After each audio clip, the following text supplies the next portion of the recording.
Sie sieht sich selbst als Garant für Gesundheit und ein langes Leben, die deutsche Pharmaindustrie. Doch aufsehenerregende Skandale bestimmen seit Jahrzehnten die Schlagzeilen. Zugleich steigen die Arzneimittelausgaben von Jahr zu Jahr in immer neue, schwindelerregende Höhen. Fast jede Bundesregierung hat sich an Reformen versucht, meist mit wenig Erfolg. 2015 sind die Arzneimittelausgaben in Deutschland auf über 37 Milliarden Euro gestiegen. Wieder ein neuer Rekord. Zahlen müssen das die Krankenkassen und damit am Ende die Verbraucher über ihre Beiträge. Die Pharmaindustrie gehört seit langem zu den profitabelsten Branchen des Landes. Aber wie ist die Macht von Bayer und Co. entstanden? Und warum belegt Deutschland bis heute einen Spitzenplatz bei Medikamentenpreisen?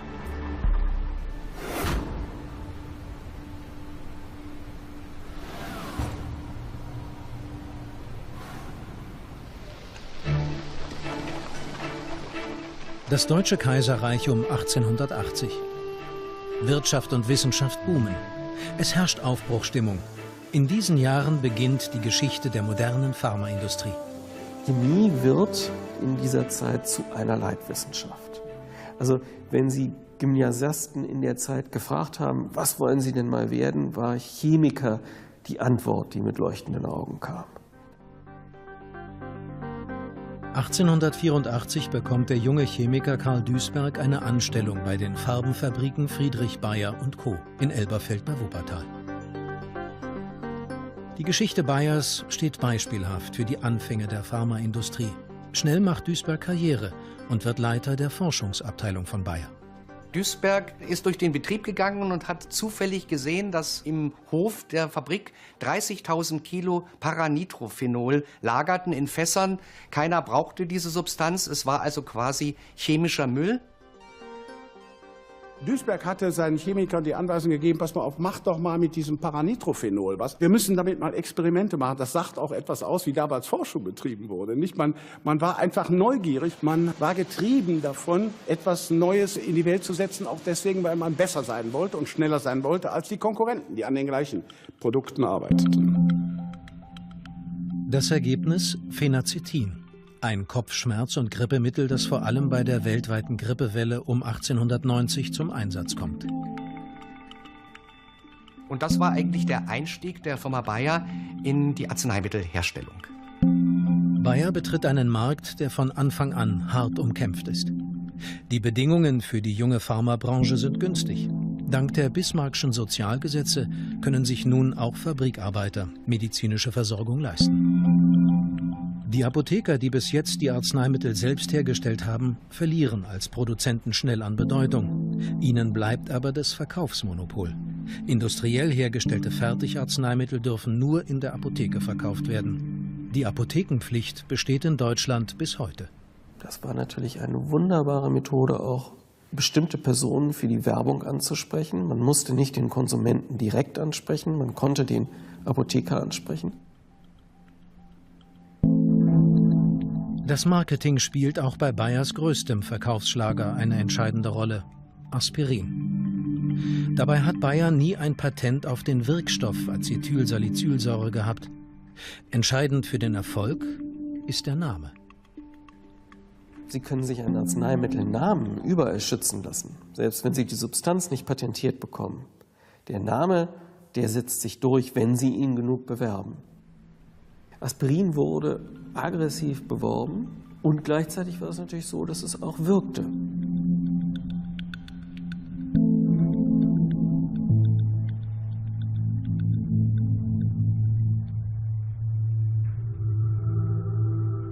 Name, Werbung und Wirkung. Diese Erfolgsformel gilt auch für ein anderes Medikament von Bayer: Heroin. Ein neues Husten- und Schmerzmittel. 1898 startet Bayer einen weltweiten Werbefeldzug, gesteuert von der eigenen Werbe- und Propagandaabteilung, mit Methoden, die bis heute zum Einsatz kommen. Wir müssen unsere Präparate mit einem Maximum an Aggressivität vermarkten. Darum ging es. Und da wurden alle Register gezogen. Gute wissenschaftliche Arbeiten viel Propagandamaterial herstellen, die Ärzteschaft aufsuchen, die Ärzteschaft bearbeiten, sie zu überzeugen versuchen, dass unser Präparat besser ist als das von der Konkurrenz. Das ist natürlich etwas, das geht jetzt aufs Heroin, aber das gab es natürlich auch bei anderen Präparaten. Heroin gilt bald als eines der Wundermittel seiner Zeit. Scheinbar wirkt es gegen fast alles. Es ging ja hin bis zur Nymphomanie. Die Indikation, es gab diverse wissenschaftliche Arbeiten über diese Erkrankung, Nymphomanie, die mit Heroin behandelt werden konnte. Demenz konnte mit Heroin behandelt werden, Unruhezustände. Es war so eine Art Panazee, ein Mittel für alles, was natürlich damit zusammenhing, dass jeder Patient, der es bekam, Beschwerdeerleichterung erfuhr und der Arzt damit auch zufrieden war und man an die ursächlichen Dinge natürlich überhaupt nicht herankam oder sie vernachlässigte. Die Suchtgefahr, die von Heroin ausgeht, ist wegen niedriger Dosierungen zunächst kaum bekannt. Dennoch gibt es früh warnende Stimmen. Aber Karl Duisberg ist die profitable Vermarktung wichtiger als eine wissenschaftliche Analyse.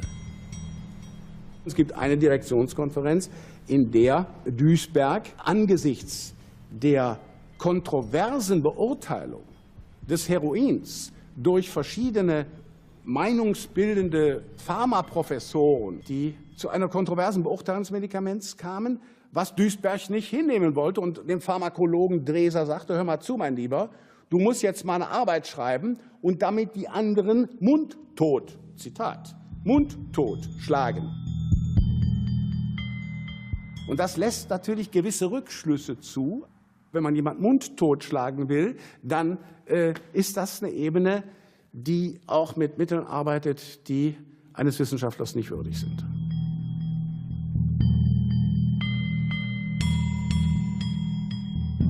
Ab 1904 wird Heroin höher dosiert zunehmend als Droge genutzt, vor allem in den USA. Aber erst als über 20 Jahre später ein weltweites Verbot erfolgt, stellt Bayer die Produktion ein. Bayer feiert aber auch bahnbrechende medizinische Erfolge, ebenso wie andere deutsche Pharmafirmen. Seuchen wie die Syphilis, die Malaria oder die Schlafkrankheit können dank neuer Medikamente endlich erfolgreich behandelt werden. Es sind unendlich viele neue Entwicklungen gemacht worden, neue Innovationen, neue Arzneimittel. Und Deutschland galt zu dieser Zeit als Apotheke der Welt. Das ist also nicht nur nationalistisch gemeint, sondern es ist tatsächlich so, dass die meisten bedeutenden Innovationen auf dem Gebiet der Arzneimittel damals in Deutschland entwickelt worden sind. Das historische Verwaltungsgebäude von Bayer in Leverkusen.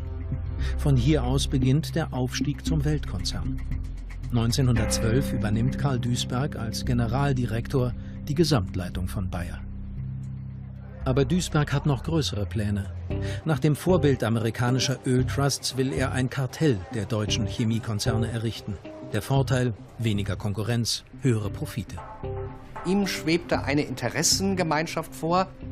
Hier treffen sich Firmen und bestimmen die Preise, können Rohstoffe gemeinsam einkaufen, können auch gemeinsam produzieren. Und das war natürlich für die Firmen sehr vorteilhaft.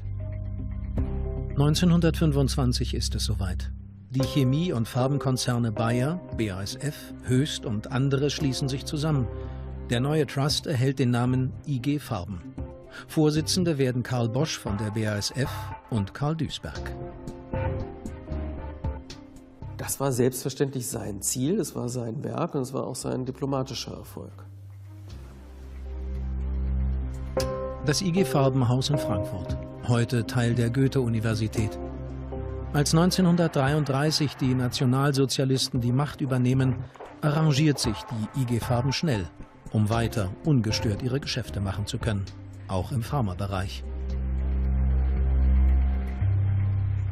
Was sich massiv verändert, ist, dass die jüdischen Mitarbeiter unter Druck geraten, also ein Brain Drain stattfindet und da selbstverständlich viele Patentinhaber, kluge Köpfe das Land verlassen. 1935 stirbt Karl Duisberg im Alter von 74 Jahren. Eine pompöse Beerdigung für einen der mächtigsten Industriellen seiner Zeit.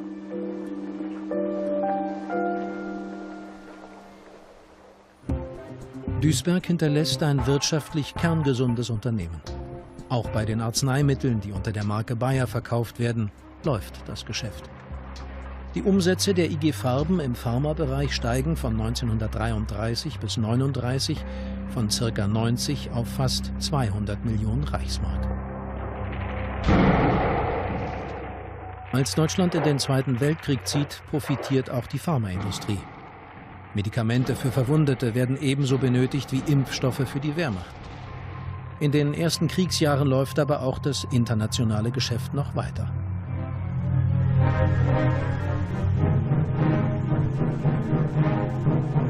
Einer der wichtigsten Zweige der deutschen chemischen Industrie ist die Heilmittelherstellung. Die deutschen Heilmittel sind in der ganzen Welt zu einem Qualitätsbegriff geworden. Sie stellen auch während des Krieges einen begehrten Exportartikel dar.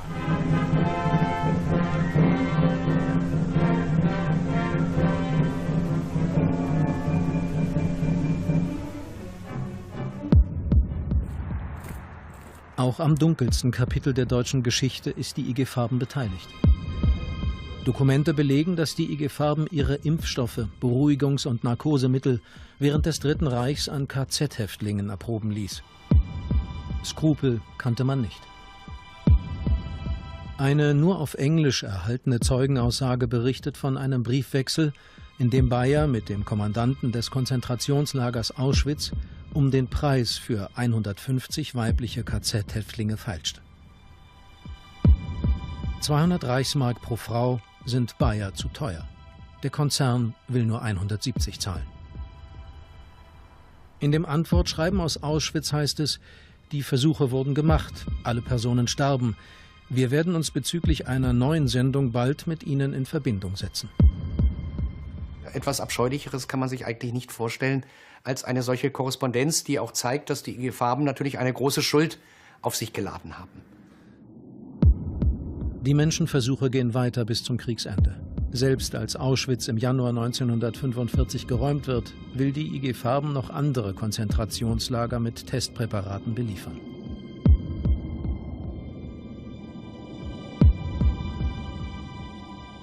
Im Gerichtssaal des Nürnberger Justizpalastes läuft der Prozess gegen 24 Direktoren des IG Farben-Konzerns.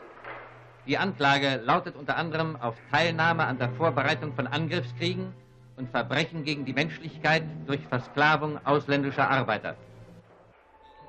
Die IG Farben-Manager werden in fast allen Anklagepunkten freigesprochen, auch für die Menschenversuche in den Konzentrationslagern. Die Strafen belaufen sich meist nur auf wenige Jahre Haft. Reue zeigt niemand. Nach dem Krieg kehren viele auf leitende Positionen zurück. Der nächste Aufschwung steht bevor. 1951 wird die IG Farben in der Bundesrepublik aufgelöst. Bayer, Höchst und andere sind nun wieder Einzelunternehmen. Mit dem Wirtschaftswunder brechen goldene Zeiten an, auch für alle Pharmahersteller.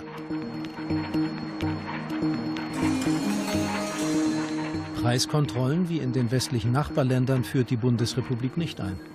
So kann die Pharmaindustrie ihre Preise selbst festsetzen. Wenn die Ärzte verschreiben, müssen die Krankenkassen jeden Preis bezahlen. Die Branche boomt.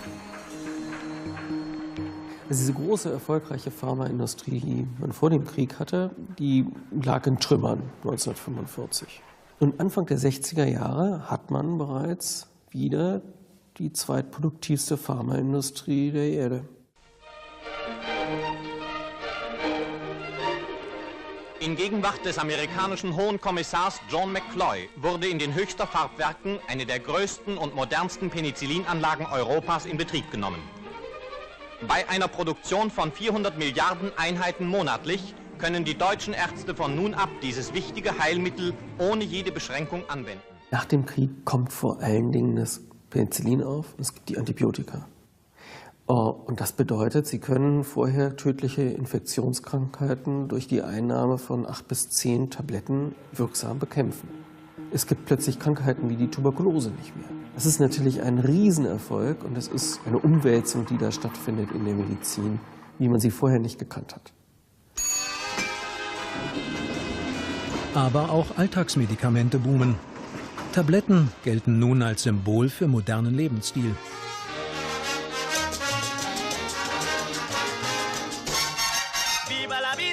dolores, con café aspirina, viva la vida sin dolores, con café aspirina.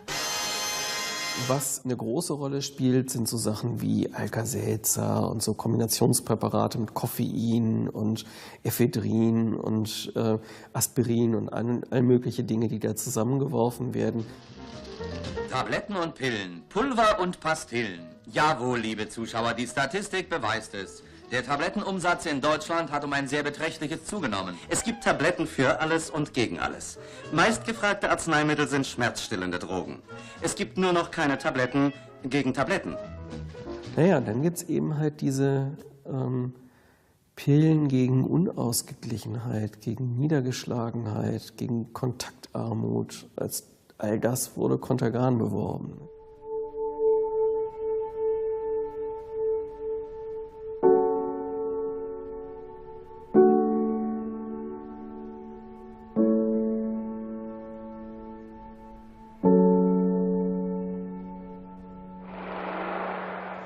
In dieser Produktions- und Forschungsstätte der Chemie Grünenthal in Stolberg ist das 1954 entdeckte thalidomidhaltige Schlafmittel Contergan ab 1957 4 Jahre lang in einer Gesamtmenge von 320 Millionen Tagesdosen hergestellt worden.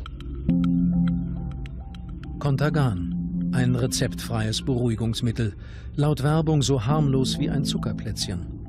Besonders häufig greifen werdende Mütter und junge Eltern zu der pharmazeutischen Einschlafhilfe. Schon 1959 gibt es erste Hinweise, dass der Wirkstoff Thalidomid für Nervenschädigungen verantwortlich ist. Doch Grünenthal ignoriert die Berichte.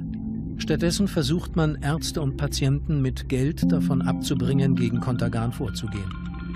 1961 erkennt der Kinderarzt Widukind Lenz einen Zusammenhang mit behinderten Babys. Aber erst als die Presse anfängt zu berichten, nimmt Grünenthal Contergan vom Markt. Insgesamt kommen in Deutschland über 5000 Kinder mit schweren Missbildungen zur Welt.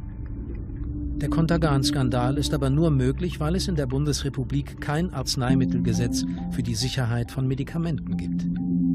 Es gab in der Bundesrepublik Deutschland nach dem Krieg kein Gesetz, weil man sich auch auf die soziale Verantwortlichkeit der Pharmaindustrie verlassen hat und davon ausging in dieser Aufbruchphase damals, dass man immer das eigene wirtschaftliche Handeln mit der sozialen Verantwortung abstimmt. Und der Contergan-Skandal hat zum ersten Mal richtig auf den Punkt gebracht, dass genau das nicht passiert und man sich auf die soziale Verantwortlichkeit von Unternehmen, die Profitzielen hinterherjagen, nicht verlassen kann. Der Saal des Casinos in Alsdorf, Schauplatz für das Tribunal ab heute. Noch nie gab es einen solchen Rahmen für richterliche Tätigkeit. Rund 150 Journalisten aus der ganzen Welt, Kameras aus Deutschland, aus USA, England, Italien. Der Contergan-Prozess 1968. Verurteilt wird niemand. Das Verfahren endet mit einem Vergleich. 200 Millionen D-Mark fließen auf ein Stiftungskonto. Dafür verzichten die Opfer auf alle Ansprüche. Im Prinzip muss man sich bei der Analyse dieses Skandals, so übel das ist, der Position der Anwälte der Firma Grünenthal anschließen. Die haben nämlich versucht, die Schadensersatzansprüche dieser Firma gering zu halten, indem sie deutlich gemacht haben, dass die Politik versagt hat. Dass es willentlich kein Arzneimittelgesetz gab, um der Pharmaindustrie freien Lauf zu lassen, um auch diese Industriesparte zu fördern. Und damit habe, so die Argumentation der Anwälte damals, man billigend in Kauf genommen, dass auch solch schädliche Arzneimittel auf den Markt kommen. Und tatsächlich ist diese Argumentation aufgegangen. Die Richter sind dem gefolgt. Im Contergan-Gesetz musste die Firma Grünenthal einen Teil bezahlen und der Staat den größten Teil der Contergan-Renten. Und dass das die Argumentationsstrategie der Anwälte war, ist schon ziemlich perfide. Das muss man schon sagen. Erst 1976 reagiert die Politik mit einem Gesetz. Zwar gab es schon 1961 ein erstes Arzneimittelgesetz, dieses forderte aber nur eine Registrierung von Medikamenten. Das neue Gesetz macht nun Zulassungsverfahren für eine bessere Sicherheit zur Pflicht.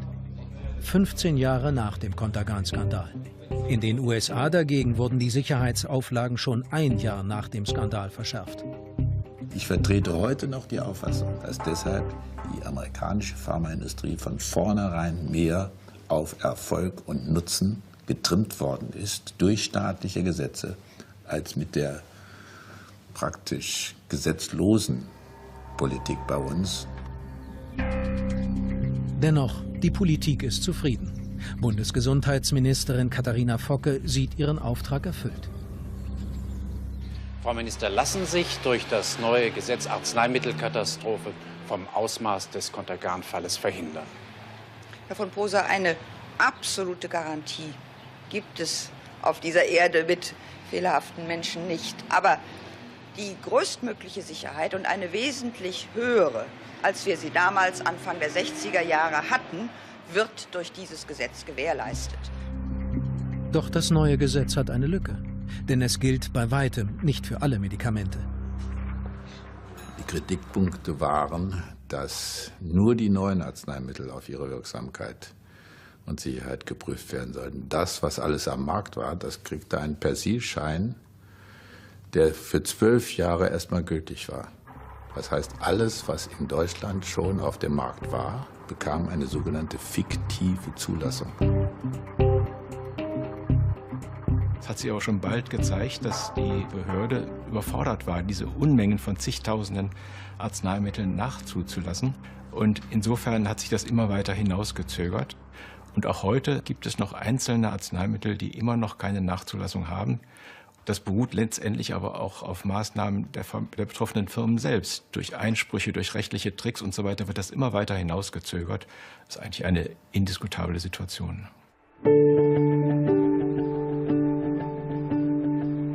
Die enge Verbindung zwischen Pharmaindustrie und Behörden spielt auch beim zweiten großen Arzneimittelskandal der deutschen Geschichte eine entscheidende Rolle.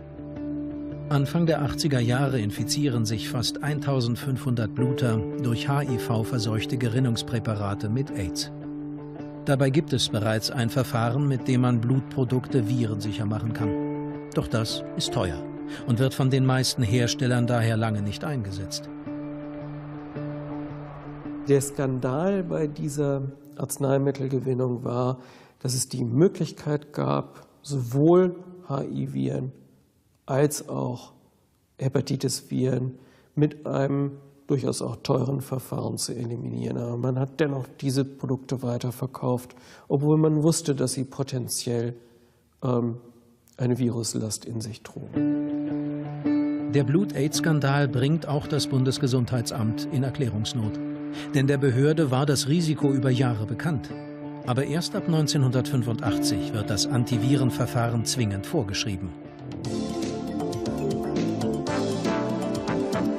In unserem Berliner Studio darf ich jetzt den Präsidenten der Berliner Ärztekammer, Herrn Ellis Huber, begrüßen. Herr Huber ist ein Kenner nicht nur der Bürokratie, sondern auch der pharmazeutischen Industrie. Herr Huber, wer ist schuld? Es gibt im Land immer mal schmutzige Geflechte. Also damals wusste ich, dass die Spitzen des Bundesgesundheitsamtes und die führenden Manager aus der Pharmaindustrie und den Verbänden dort und auch die Spitzenfunktionäre in der deutschen Ärzteschaft, dass die sich gut kannten, persönliche Beziehungen hatten, gemeinsam Golf spielen oder Tennis spielen gingen. Und da entwickelt sich so eine gemeinsame Sicht der Welt quer zu den Systemen. Und aus dieser gemeinsamen Sicht werden Gefahren, die das gemeinsame Wohlergehen gefährden könnten, einfach verdrängt.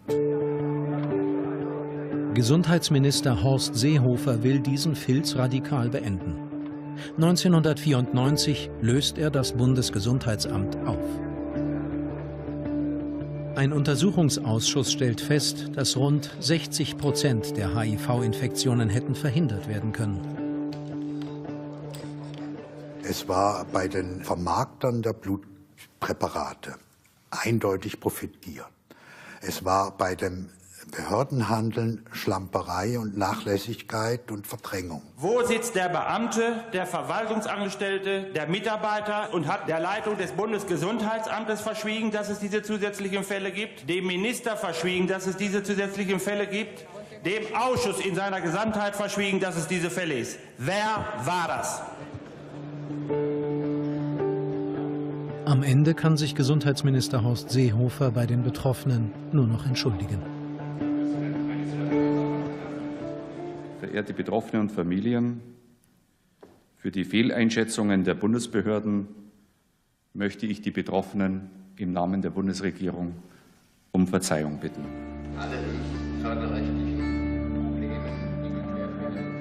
Es gibt eine ganz schreckliche Wolte in der Geschichte.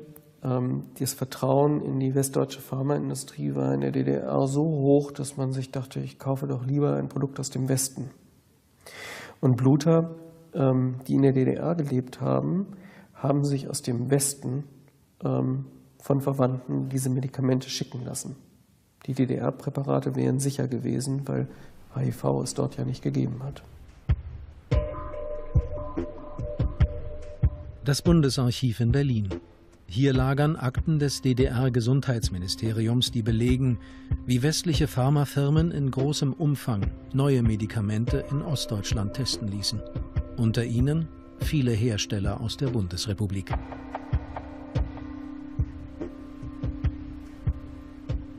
Das Arzneimittelgesetz tritt 1976 in Kraft. Das heißt, klinische Studien werden Pflicht und klinische Studien werden ziemlich schnell, ziemlich kompliziert und ziemlich umfassend. Das heißt, der Markt oder die Möglichkeit, klinische Studien durchzuführen, wird enger. Wir haben mehrere Beispiele, an denen man sehr schön zeigen kann, dass man in dem Moment in die DDR geht, wo es schwierig wird, in Westdeutschland Kliniken zu rekrutieren oder wo diese Kliniken nicht vorankommen bei der Rekrutierung von Patienten. Die DDR dagegen bietet den Westfirmen ungeahnte Möglichkeiten. Hier ist alles zentralistisch organisiert und es gibt wenig Diskussionen.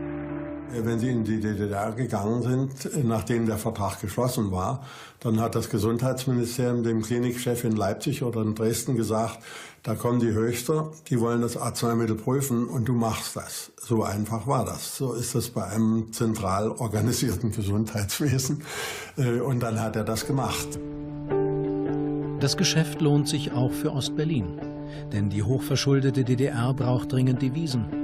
Insgesamt nehmen zwischen 1983 und 1988 3000 Patienten an den Tests teil.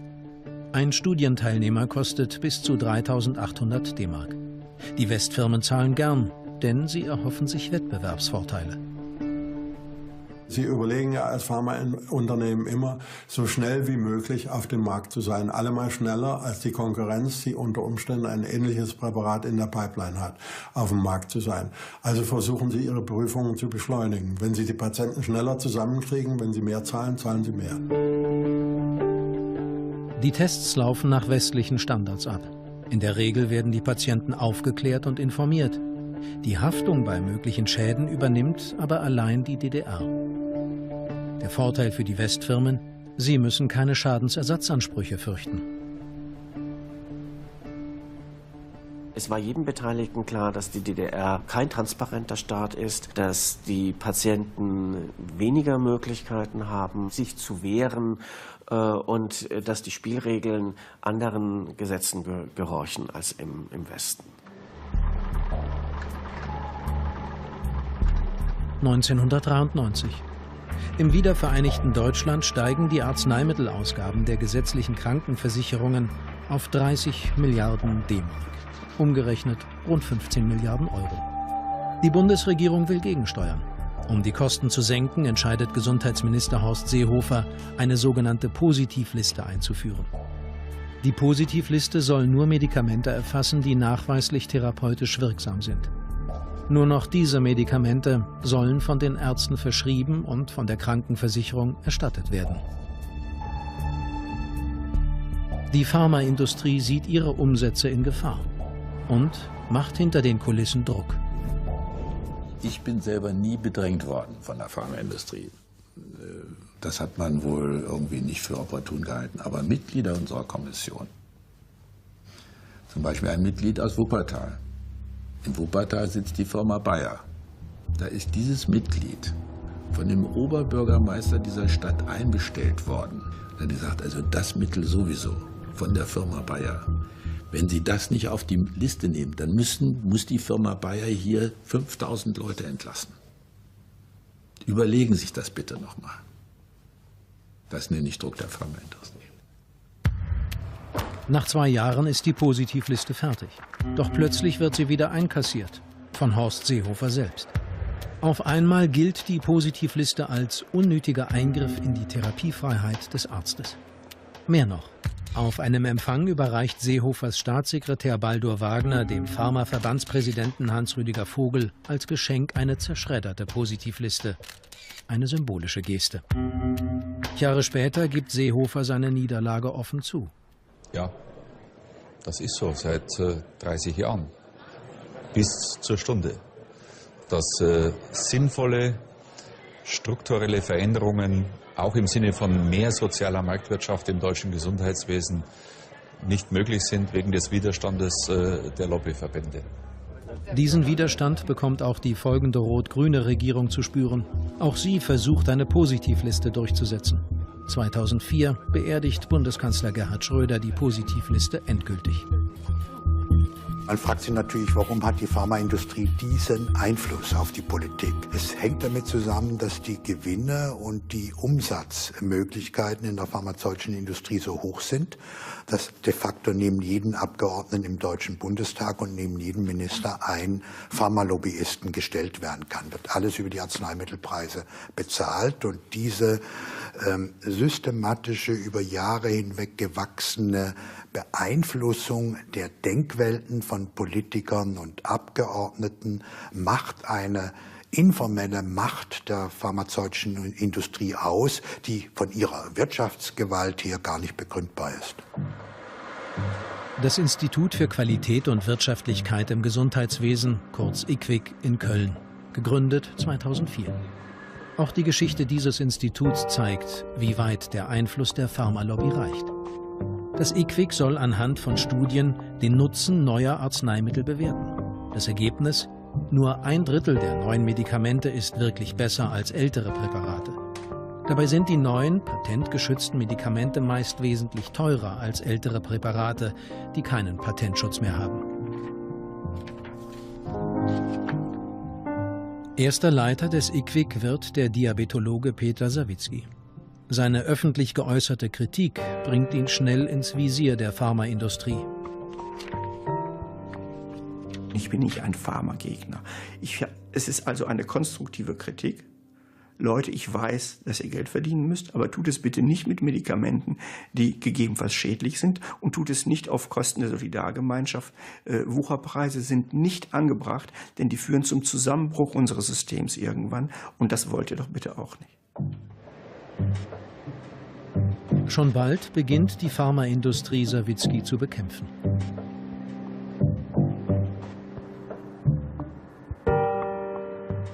Ich habe den Abgeordneten, die mir gesagt haben, jeden Tag ist bei mir jemand im Zimmer, der sich über sie beschwert, gesagt, ja, warum treffen Sie sich mit den Leuten jeden Tag? 2010 wird Sawickis Vertrag überraschend nicht verlängert. Der vorgeschobene Grund? Falsch abgerechnete Parkquittungen für seinen Dienstwagen. Man hat natürlich nach Wegen gesucht, um diesen Behördenleiter wieder wegzubekommen. Und das hat man gefunden. Das weiß aber auch jeder politische Beamte und jeder Behördenleiter. Will ich jemand loswerden, suche ich Reisekostenabrechnungen. Dort findet man immer irgendwelche Kinkerlitzchen, die man zum Hebel machen kann. Letztendlich geht es darum, einen Menschen zu diffamieren, zu sagen, der muss weg. Und es muss jemand dahin, der kooperativer mit der Industrie arbeitet. Seit der Jahrtausendwende hat sich die deutsche Pharmaindustrie mehr und mehr zu globalen Konzernen zusammengeschlossen.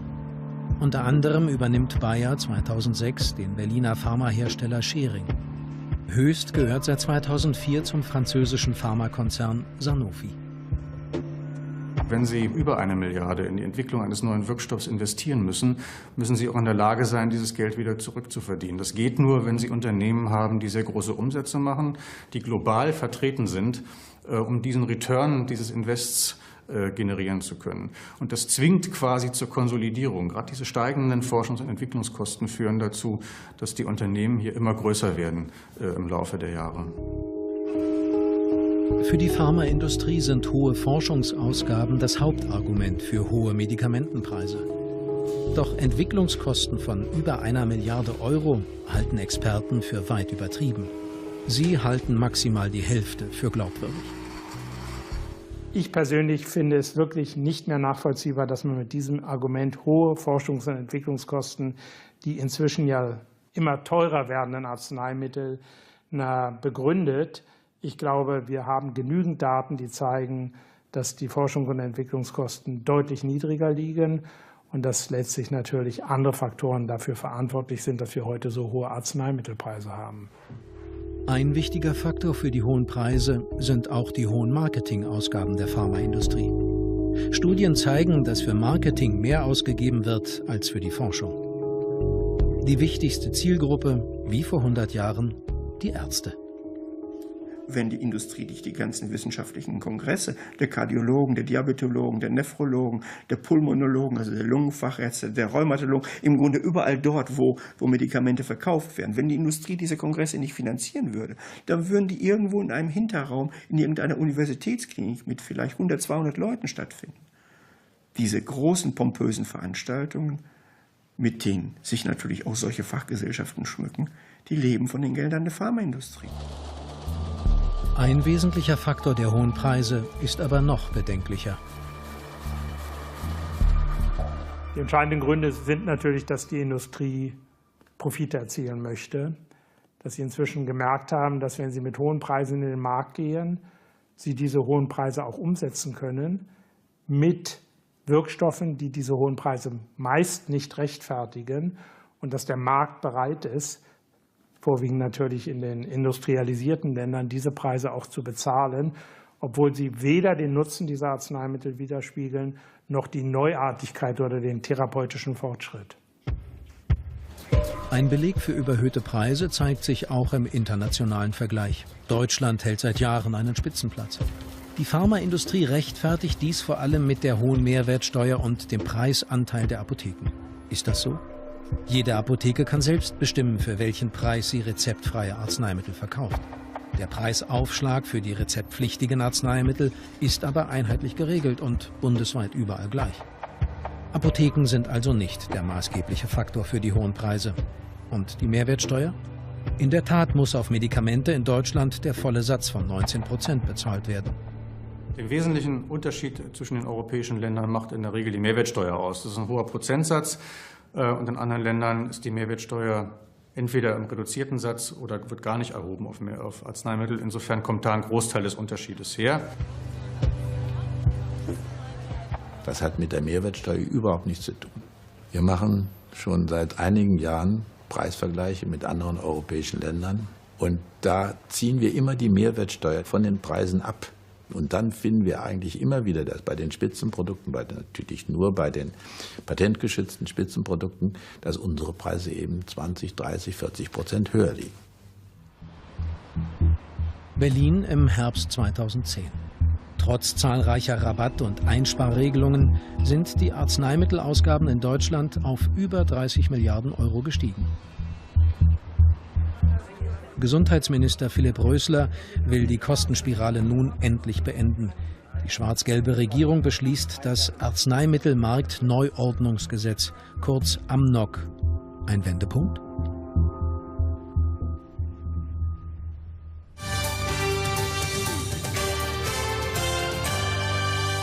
Die Pharmaindustrie soll künftig nicht mehr allein über den Preis neuartiger Medikamente entscheiden können. Das Bundeskabinett billigte heute einen Gesetzentwurf von Gesundheitsminister Rösler, mit dem der Arzneimittelmarkt umgebaut werden soll.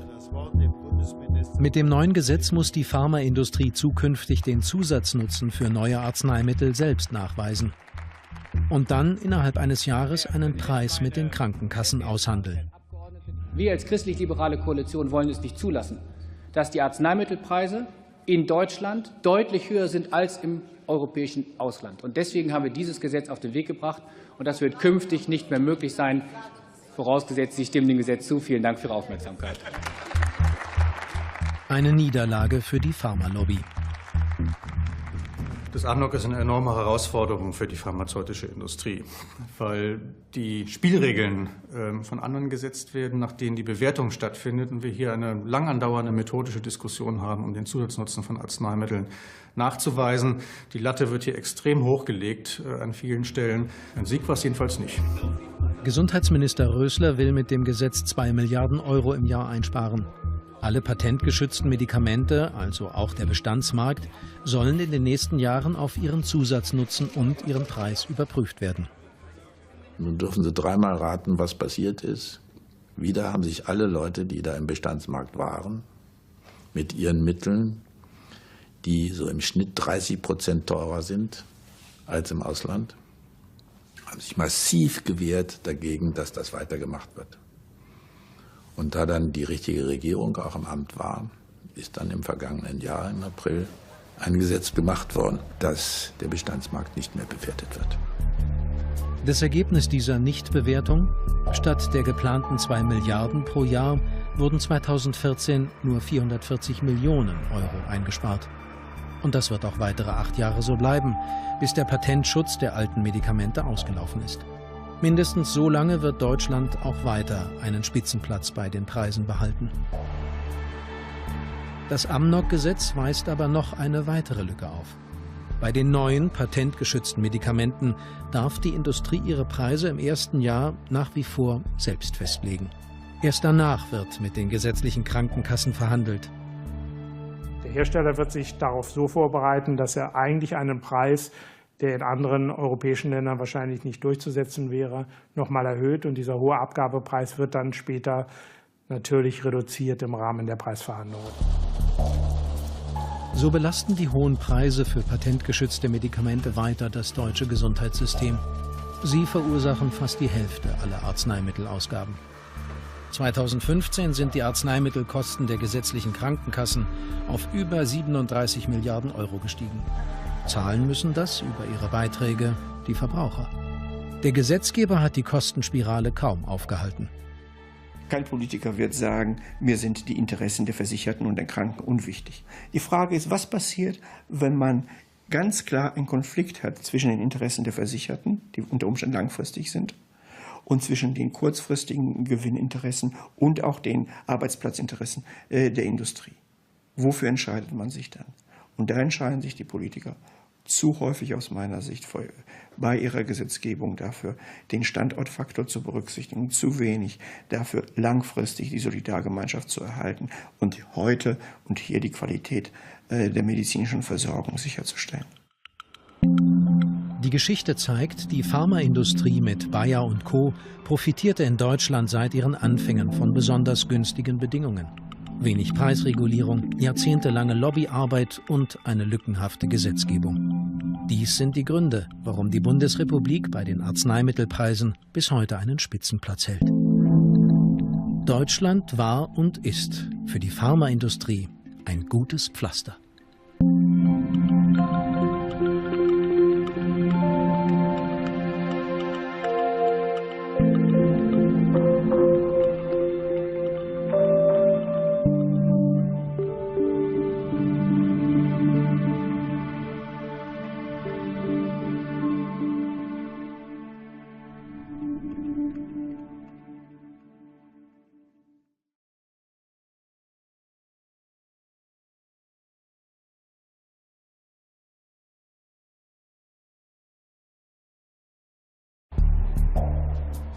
Sie sieht sich selbst als Garant für Gesundheit und ein langes Leben, die deutsche Pharmaindustrie. Doch aufsehenerregende Skandale bestimmen seit Jahrzehnten die Schlagzeilen. Zugleich steigen die Arzneimittelausgaben von Jahr zu Jahr in immer neue, schwindelerregende Höhen. Fast jede Bundesregierung hat sich an Reformen versucht, meist mit wenig Erfolg. 2015 sind die Arzneimittelausgaben in Deutschland auf über 37 Milliarden Euro gestiegen. Wieder ein neuer Rekord. Zahlen müssen das die Krankenkassen und damit am Ende die Verbraucher über ihre Beiträge. Die Pharmaindustrie gehört seit langem zu den profitabelsten Branchen des Landes. Aber wie ist die Macht von Bayer und Co. entstanden? Und warum belegt Deutschland bis heute einen Spitzenplatz bei Medikamentenpreisen?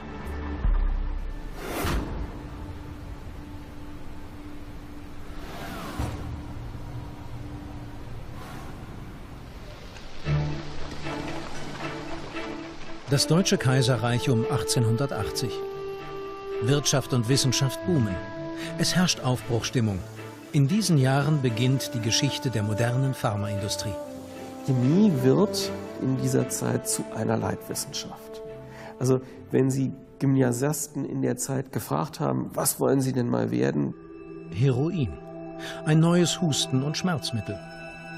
1898 startet Bayer einen weltweiten Werbefeldzug, gesteuert von der eigenen Werbe- und Propagandaabteilung, mit Methoden, die bis heute zum Einsatz kommen. Wir müssen unsere Präparate mit einem Maximum an Aggressivität vermarkten.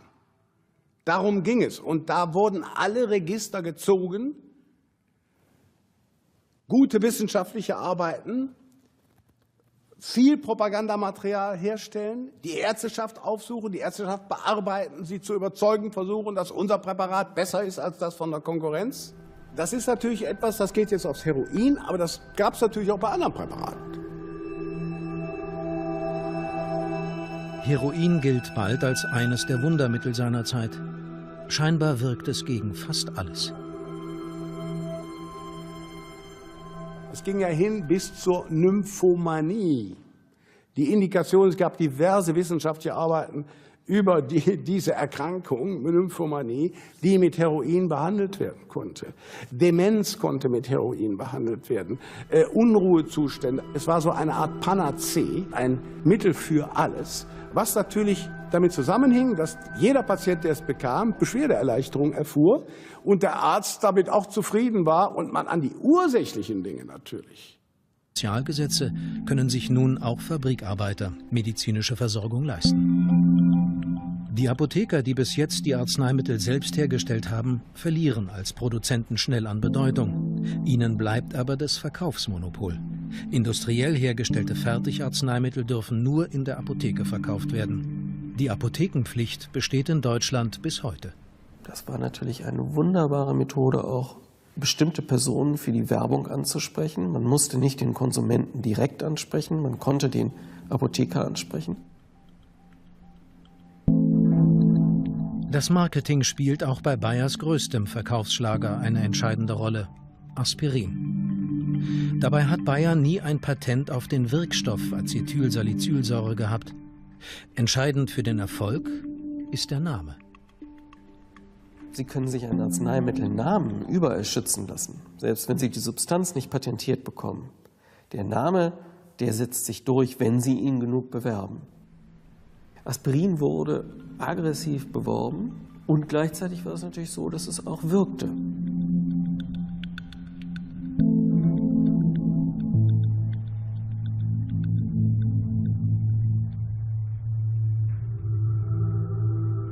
Name, Werbung und Wirkung. Diese Erfolgsformel gilt auch für ein anderes Medikament von Bayer.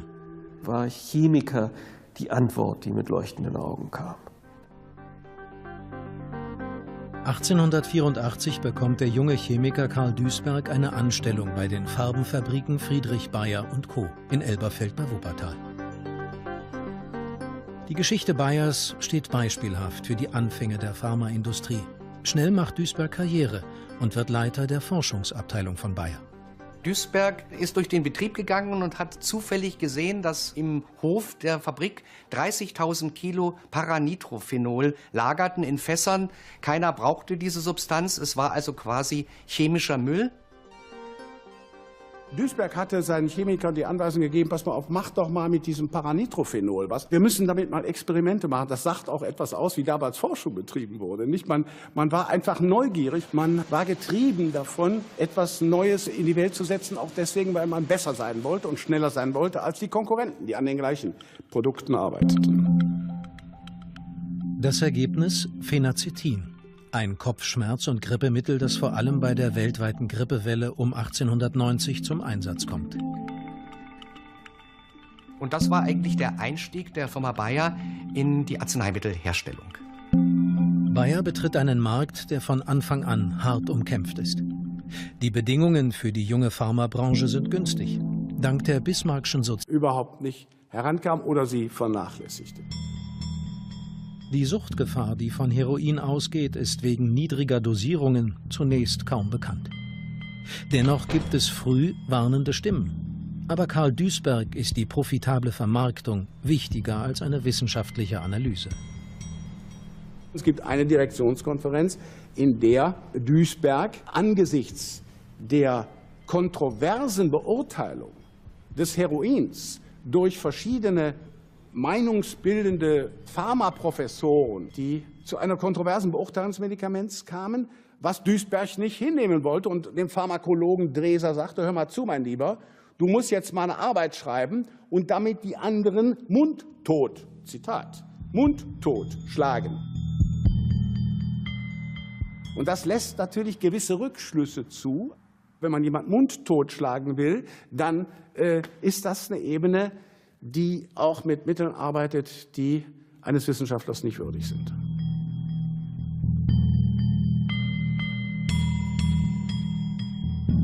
Ab 1904 wird Heroin höher dosiert, zunehmend als Droge genutzt. Vor allem in den USA. Aber erst als über 20 Jahre später ein weltweites Verbot erfolgt, stellt Bayer die Produktion ein. Bayer feiert aber auch